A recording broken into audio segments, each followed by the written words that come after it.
Hello friends, myself Purnima Vadak. Welcome to the third lecture of microprocessor and peripheral interfacing. This lecture is basically aimed at studying the architecture of 8086 microprocessor. So the learning outcomes of this lecture are, at the end of this module, you will be able to state the features of 8086 microprocessor, draw its architecture, and state the function of execution unit and bus interface unit within the architecture, and explain the architecture of pipeline architecture of 8086 microprocessor. So let us start. Let us first look at the evolution of 8086 microprocessor. 8086 microprocessor is a 16-bit microprocessor with advanced architecture and various powerful instructions present or newly added in it, and it has fast processing capability. So it was developed in 1978 by Intel, but before reaching to that microprocessor, it has gone through the various stages of evolution. The first microprocessor developed was a 4-bit microprocessor named as 4004, and it was invented in 1971. Then in the next year, 1972, a first 8-bit microprocessor was developed, which was 8008. As it was very much specific, a first general purpose 8-bit microprocessor was developed in 1974 and was named as 8080. After adding a few features in the architecture of 8080, a new 8-bit microprocessor 8085 came into picture in 1976, and then came our first 16-bit microprocessor 8086. So this was the evolution history. Let us see the features of 8086 in detail. 8086 is a 16-bit microprocessor.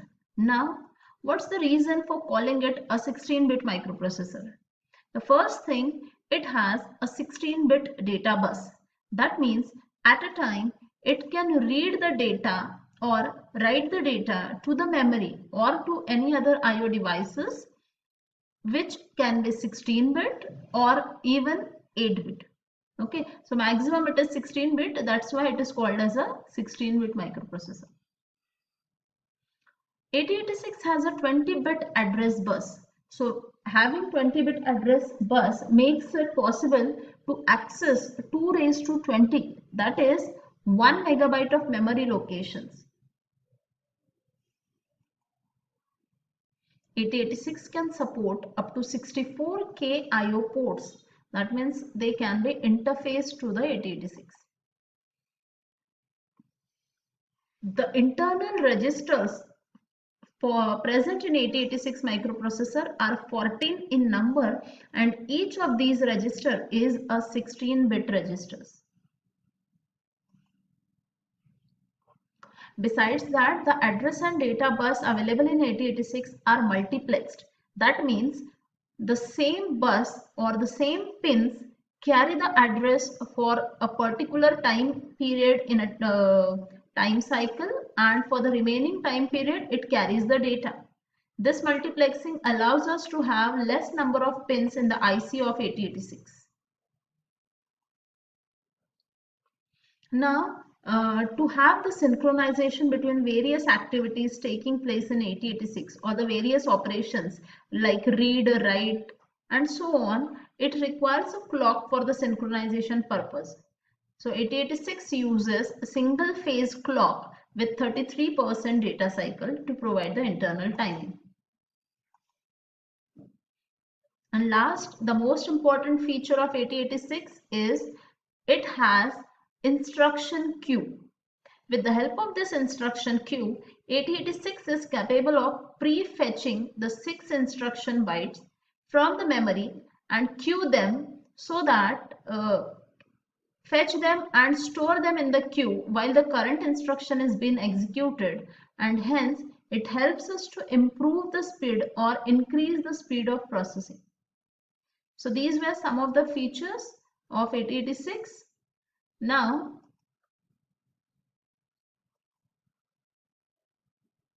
8086 supports 2 modes of operation, the minimum mode and the maximum mode. That means it is possible to use the 8086 alone, or we can even use 8086. 8086 supports two modes of operation, that is minimum mode and maximum mode. In the minimum mode, for the smaller applications, the 8086 alone can handle all the operations. But for some applications where the single processor cannot handle and more than one processors are required, that is called as the maximum mode, wherein more than one processors are interfaced together. So 8086 support both of these modes.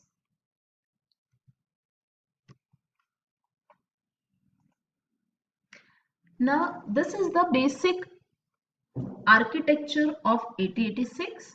Now if you can see, this 8086 is divided into two parts. It is separated by a dotted line. The topper part is called as the bus interface unit and the lower part is called as the execution unit. The names given to these units are very much relevant to the work they do. For example, the bus interface unit basically does the work of interfacing the external peripherals like memory or IO devices with the 8086 with the help of these buses. So that interfacing is controlled by the bus interface unit. And execution unit performs exact execution of the instructions given by the programmer. So let us have the look at the parts of this. In the bus interface unit, if we'll start from the right hand side, here we have an instruction queue, instruction stream byte queue. Then it is connected to address calculator. This part is called as the address calculator, wherein various inputs are given. Some of the segment registers and pointers and index registers are given as the input to it with the help of buses, and then it will generate some address and then it is interfaced to the memory through the buses. These are the parts of bus interface unit. In the execution unit, first thing we have is the instruction decoder and the control system. Then arithmetic and logic unit, which is connected to the operands and flags, and some registers, internal registers of 8086. So these are the parts of the architecture of 8086. Now let us see what are the parts.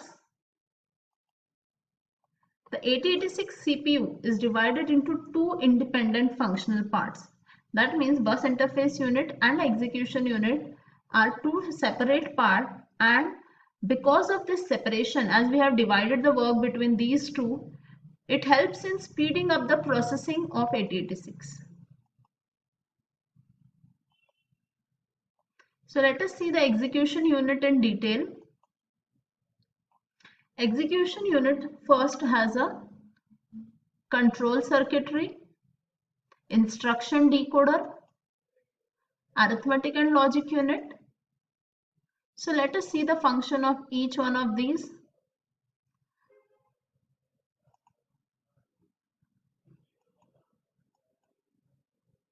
See, whenever the instructions are written by the programmer, they are stored in a memory, and through the bus they go to the instruction queue where they are prefetched and stored.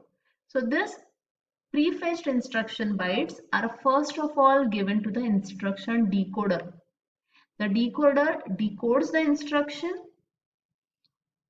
translates the instruction fetched from memory into a series of action. Now once we have decoded, we will have to take the relevant action, or we will have to generate particular signals. So that work is done by the control circuitry.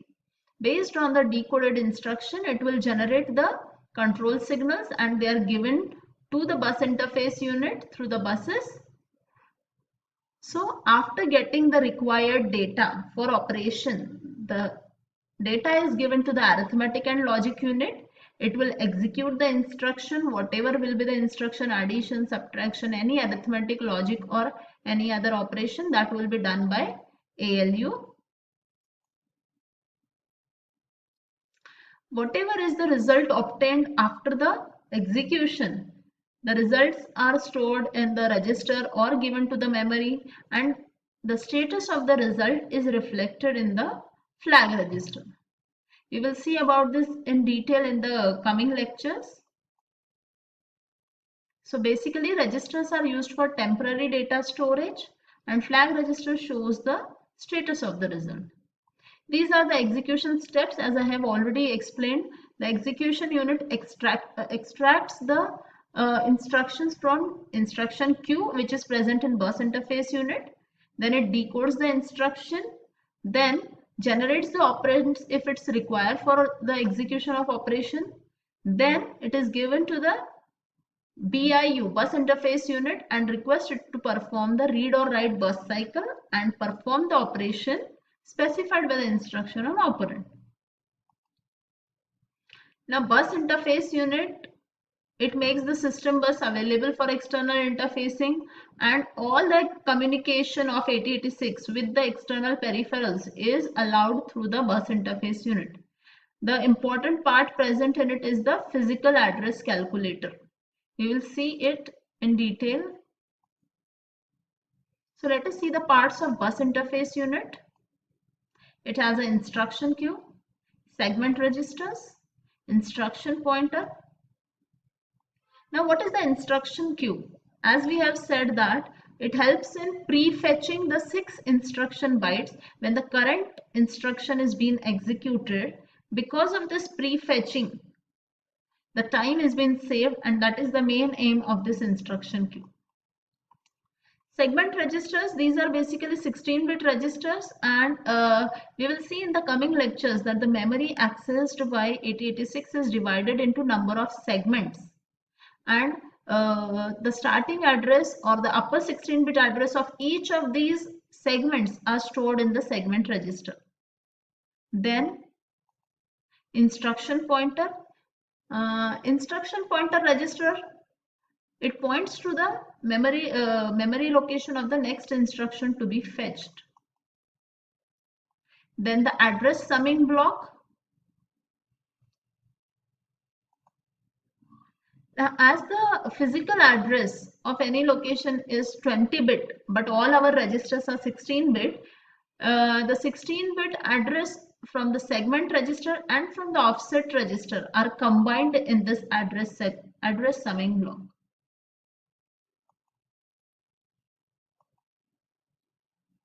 So pipeline architecture, which is the most important feature of 8086, it has a sequence. For example, first of all, when your execution unit is decoding an instruction or executing an instruction, it does not require the buses. That means the buses are free.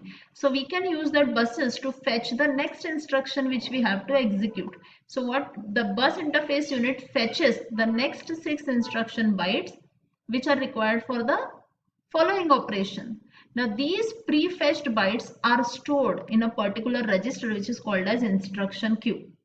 This instruction queue works on the principle of first in, first out. That means the byte which comes first in the instruction queue is given out first for the execution.